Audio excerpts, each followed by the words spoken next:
Hey everybody, Nick here, and today I got a review for you of this little guy right here. This is the Serica 4512 wristwatch. First off, though, before I go any further, I want to thank my Patreon patrons who make it possible for me to see a watch that's pretty expensive right here. We are talking a $658 US at the time of writing sort of watch and go, yeah, I should pick one of those up for the channel. Check that out. They make everything possible. Thank you, patrons. I also want to thank particularly a guy named 2amp, or as his friends say, 2000 milliamp, for telling me, Nick, you should check out the Serica. It's real good. It's real weird. You would like it. It'd be a good video because, indeed, it is. Well, hopefully it's a good video. You can tell me that much. But it is real weird, and I do like it. So there is that. Next thing, let's do some size measurement of this guy right here. What we're going to see is the overall, the diameter of the guy is coming in close to 38 millimeters. With the crown, we're closer to about 41. The overall width of the face here at the crystal limits is about 29 millimeters. The lug-to-lug distance, which is sort of the most important measure for folks of slight wrist, that's going to land someplace in the 45, 46 sort of range. And the lug width here, if you wanted to swap it off this bracelet, is going to be 20 millimeters.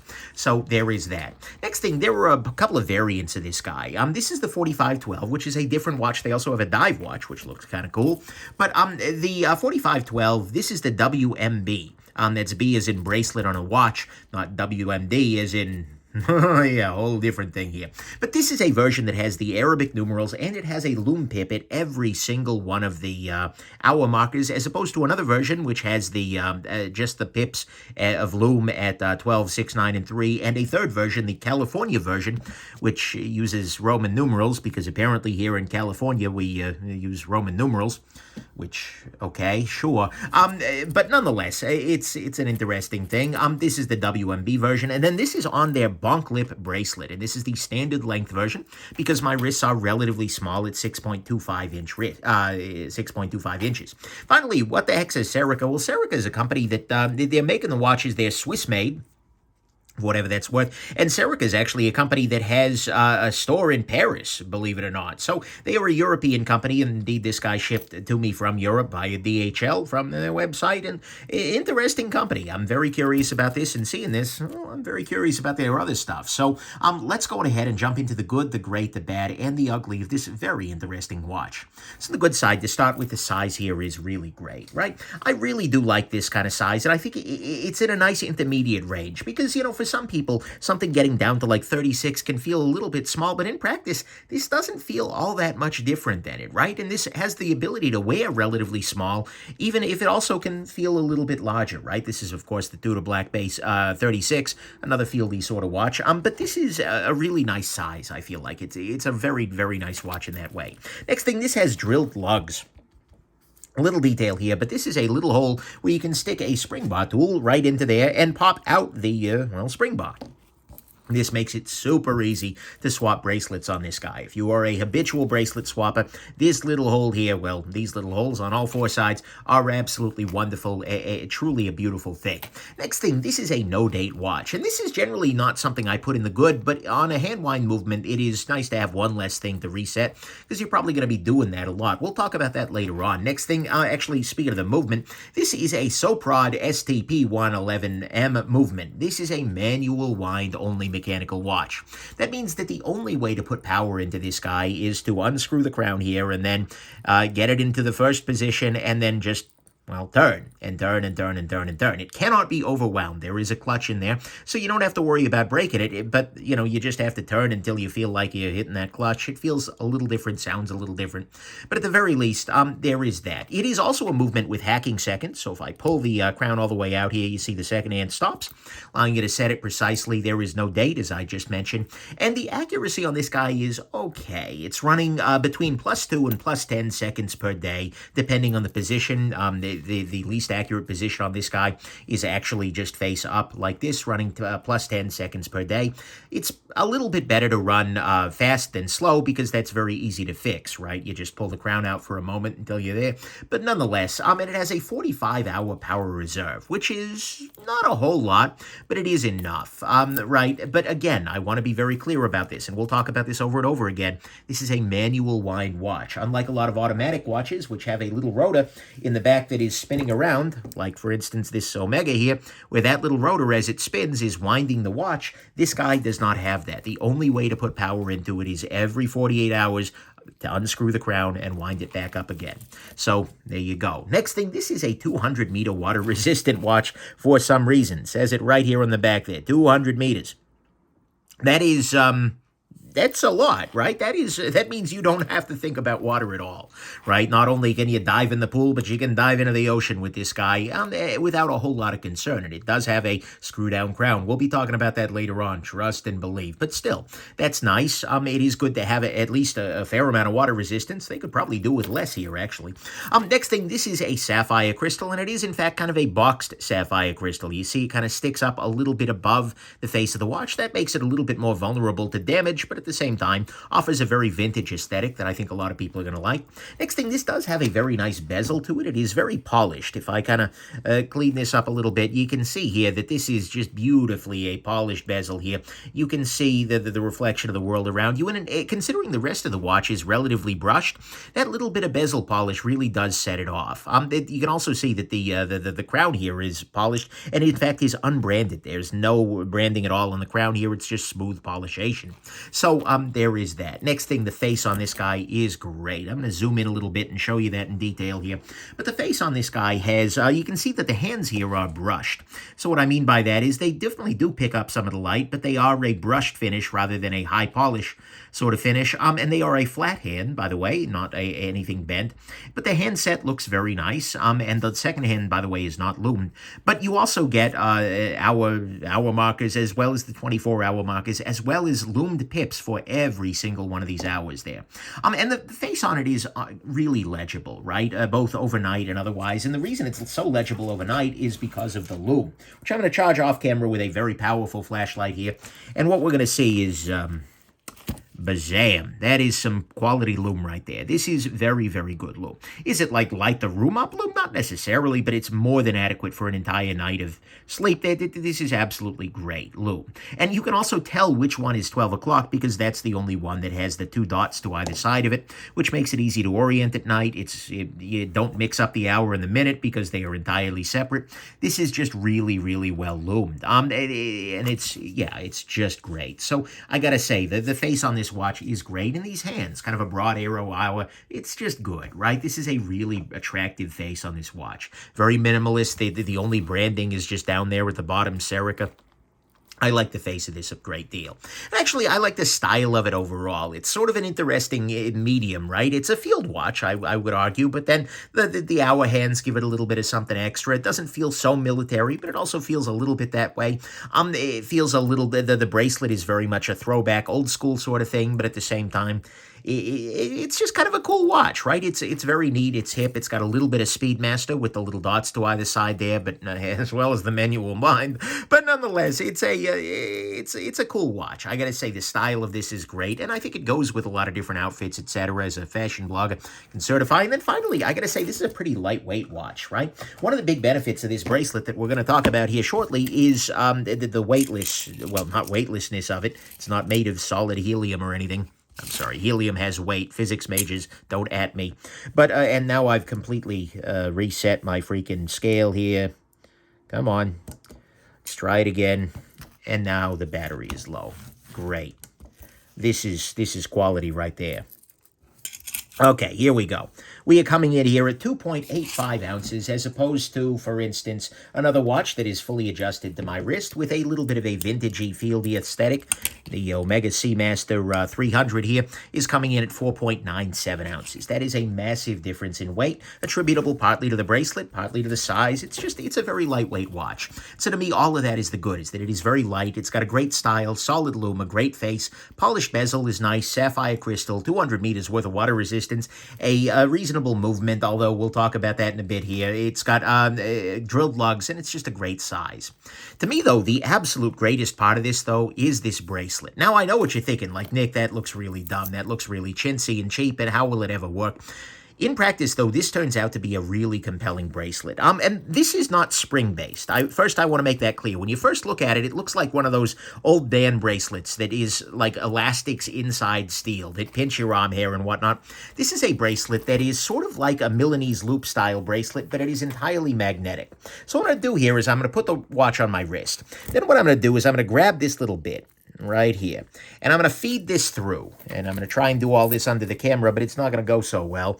So I'm going to grab this little bit, and I'm going to kind of grab this part of the loop and bring it around to the other side. Now what you do is there's this little part that's sticking off the very front of it there, right? So all you have to do to secure this bracelet in place is to find one of the slits here and then stick it right in there. And now it sits down flush against your hand. Right? This barely shows up at all. In fact, the bottom of it is completely smooth and very, very thin. But now the watch is on there, and oh, wait, that's a little bit loose for me. Okay, great. I'm going to grab it, pull it up a little bit, and then push it back in, and now it's tighter. This means that this is not only infinitely adjustable, well, not infinitely, technically it is quantized to a degree of like, about 3.4 millimeters, but nonetheless, you can adjust this with incredible accuracy and incredible speed. It's like it's wearing a little tight. Okay, good, I'm done. You don't need to take the watch off. It's a one-handed process, and to take the watch off is easy. You just pull it off there, and then you go back, and then you pull it again, and it's easy freaking peasy. This bracelet is kind of dumb at some level in that it is extremely simple, but it is really brilliant, right? The other thing is a lot of people look at this and go, oh my God, that's going to come off in a second, but it really isn't. You have to get this particular bit caught on something, and then it has to kind of pull all the way out, and then even if that happens, the bracelet is still around your wrist. It's still a continuous loop. So this is just a really great bracelet. In a lot of ways, I think the bracelet is, well, it is my favorite part of this watch. And I want more of these bracelets. I'm going to try and source additional bracelets like this for some of the other watches I have whose bracelets kind of suck, right? This is a really, really great bracelet. And I in a lot of ways, I think I like it even more than the watch. It's weird. It's a weird style. It doesn't have the fitted lugs or anything like that, but it is just a great bracelet. So to me, that's what's great here is this bonk lip bracelet. I hadn't heard of it before, but it's good. It's real freaking good. On the bad side, to start with, one thing that it does bug some people is the fact that the bracelet itself has no end link to it, right? On most watches, there is there's a little fitted part that comes right up to the end there. This, technically it does have an end link, but it's just a cylinder, right? So there's this gap to either side. Looks very vintage, whatever. Not a big deal, but it can be something that's interesting to people. Next thing, the bracelet I very much like, but it can get a little bit gross, especially on the sides of this. You can kind of see a little bit of the gumption up inside there. Well, maybe you can't. But just wearing this guy, this has a tendency to trap, well, little bits and pieces of whatever it is, kind of in there, and it doesn't wash clean as necessary. I can throw it in the sink and wash it off. That's not a problem, but still, this will tend to collect a little bit of grud, which is grody crud, by the way, but I did wash this off before the review just to, make that a little bit less of an issue. Next thing, accuracy on this guy, not amazing. It's +2 to +10. It's, like I said, that's the right direction, and it's not terrible, and a lot of the mechanical watch apologists are like, Nick, oh my God, that's amazing. No, it's not. Quartz is better, but still, the accuracy will be a little lower too as you go lower in the power reserve, which, is a thing, but nonetheless, I'm not super thrilled with the accuracy, but okay, whatever, at this kind of price point, maybe. Next thing that actually brings up the price point. Price on this guy is 575 euros. At the time of writing this, it's 658 US dollars. This is high, certainly. There are a lot of watches available for much less, especially if you do quartz, but the thing is, in every single way but one, this is a very, very well done watch, right? The face looks great. The bezel, the case itself looks great. The bracelet is great. With one exception we'll talk about shortly, I feel like this watch has very much earned the price. And to me, I don't mind the price so much. In the presence of, or in the absence of anything else, this still could have been a gem at this price. And speaking of anything else, that brings us to the last thing on the bad side, which is that this is a manual wind watch. And this is, oh, hold on, let me check my watch. It's 2022. do, people. Come on. Now, look, there's also no power reserve indication. A lot of manual wind watches have a little dial that basically shows you, a sub-dial that shows you, hey, you're about to run out of power, you got to wind the thing. There's nothing like that. So basically, you just know that you need to wind this guy every day in order for this to be, okay. And the thing is, we have had options for how watches can wind themselves for many, many, many years now. And in fact, even Serica has an automatic movement in their 5303 model watch, which is only 1 millimeter thicker than this. So, oh my God, it would have to be thicker. Yeah, 1 millimeter, don't care. The thing is, like, manual wind watches can be fine. I own another manual wind watch, but the thing is, it's super thin, and it's a watch that I made myself, right? Well, okay, that I assembled myself. Like, in that point, I'm willing to put up with it. But the thing is, this isn't thin or light or cheap enough to make me feel like cutting a corner and going with a manual wind watch is acceptable, right? There is absolutely no reason in my mind why you would go this route. And yet, Speedmaster people, I know that, oh my God, Mom, the Speedmaster's manual wind, and then $6,000. Like, yeah, that's dumb too. Your watch existing at 10 times the price doesn't justify this. Don't want to hear it. But nonetheless, this probably doesn't matter for most watch geeks who don't wear a watch for more than 40 or 5 hours at a go. But it's just one more thing to worry about. And it's a pretty shocking omission, that is. And it really interacts with the other ugly issue here. So, to me, all of that is the bad, is that it's a manual wind watch, which can be fine, but it has to kind of be justified by a low price, a real thin movement. Something else needs to make that make sense. The price here is okay. The accuracy isn't amazing. The bracelet gets a little grody, and, yeah. On the ugly front, unfortunately, there is an ugly issue here, and this is something that is usually a good thing, right? On most watches, especially ones with reasonable waterproofness, you have a screw-down crown, which means that your crown here, you actually have to unscrew a little bit before it is open, right? There's a little screw-down stem right here that the crown screws down onto. And this seals the watch very effectively against water.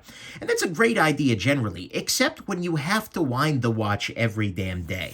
You can be a gem. Let me be clear about this. This watch could have been a gem with a hand wind movement. And many watches are gems with screw-down crowns, right? They're great. On their own, it's a desirable feature. But being hand-wound and screw-down is really deeply and immensely dumb, because it makes the winding process harder. Instead of just reaching on the wrist and going twist, twist, twist, twist, twist, now instead you're having to unscrew it first backwards, get it to the right point, then start screwing, and then after that, you press it in. That's just frustrating. It makes winding much harder. And every time that you wind the watch, which remember is going to be every single day, you're running the risk of forgetting to screw down the crown. And because this is based on screw-down crown, we have to assume that the water resistance is way lower when the crown is unscrewed. So if you accidentally leave this unscrewed and then get wet, you're going to have a really bad time, right? It also increases the likelihood of eventually stripping out those threads because you're going to be unscrewing and screwing it every single day. Honestly, it's just a really bad combination. Either move to an automatic movement and keep the screw-down crown, which is what I would prefer, or move to a system, or frankly a depth rating, that doesn't require a screw-down crown, right? Having both of those things, a screw-down crown and a manual wind, to me is just not acceptable. It's not a good user experience, and that is 100% ugly, and it just feels like a who greenlit this sort of idea. So to me, that's what's ugly, is that this is using a screw-down crown on a manual wind watch with a very short, comparatively speaking, power reserve. Again, if this were a 7-day power reserve, I really don't give a crap, right? Once a week, whatever. It's a ritual. This is a pain in the neck, right? So, final conclusion, this is a watch that I like a lot and is really frustrating to me. It is the epitome of a near miss, because there is a ton of good here, with the drilled lugs, with a reasonable movement, a great size, good water resistance, a sapphire crystal, a very, very nice case, a very nice face, solid lume, a really cool style, and a bracelet that I thought was going to be like, but turns out to be really great. And there's not that much bad either. Yeah, the bracelet picks up a little bit of gunk, the accuracies, and the price is fine, if not inspiring. But then the 1-2 punch hits with a manual wind movement in 2022 that's not redeemed by size or features or anything, and a screw-down crown coupled with a manual movement, which is just dumb, and that hits hard, right? This watch with an automatic movement or even a regular crown would have been an easy gem. It's wonderful in so many ways, but this particular combination of choices, and look, people like, oh, manual wind, that's quirky, it's offbeat. This is just annoying. This is just frustrating. frustrating to me, right? It's just weird, right? Because hand winding is workable when doing so is super easy, when you can do it just unconsciously, right? You're like, oh, I'm wearing a manual wind watch. You're just sitting there on the bus and you reach down to your wrist and you twist. Your watch is good to go, right? But this just sucks, right? I don't know how somebody looked at this user experience and went, yep, chef's kiss, perfection, that's beautiful. And they need to be swapping movements to an automatic like freaking yesterday. Seriously, you've got it in your other watch. It's 1 millimeter thicker. Just here, add a millimeter here and you're golden. The watch is great. It's a freaking gem. And look, I know that there are a lot of people, a lot of manual watch apologists who are willing to put up with this. And I'm sure lots of folks are really happy with the watch despite it. And I can see that. But I'm not going to sugarcoat it. A screw-down manual wind watch is a bad choice that needs fixed. And this isn't cheap enough that I can just wave it off as, well, yeah, but it's super cheap. No, it's not. So as for my recommendation, this is complicated. If you are looking for one watch to wear all day, every day, the screw-down thing, the manual wind thing, more importantly, is enough of a pain that I'd probably steer you clear. You can do it, but it's not a joy, right? And at this kind of a price, you can get many watches that are a joy and don't have this usability turd floating in their punch bowl, so to speak. So if you are looking for a watch to wear day in, day out, I would hold off and wait for Serica to do better. When they revise this model with an automatic movement, which, by the way, I have no idea if they're planning to, but if they're smart, they're planning to, insta-buy the watch then. This watch with an automatic movement would be a shining freaking gem that I would wear a whole bunch.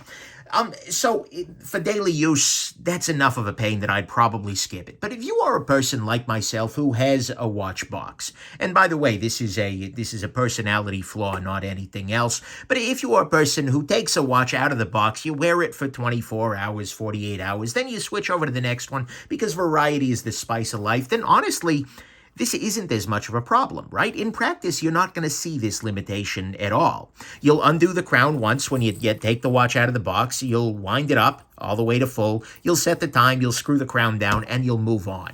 And then you put the watch in the box tomorrow and take the next one out of there, right? And if you keep going, okay, whatever, you deal with it, you suck it up, you unscrew the crown, you wind the watch, but that's not a super common occurrence, right?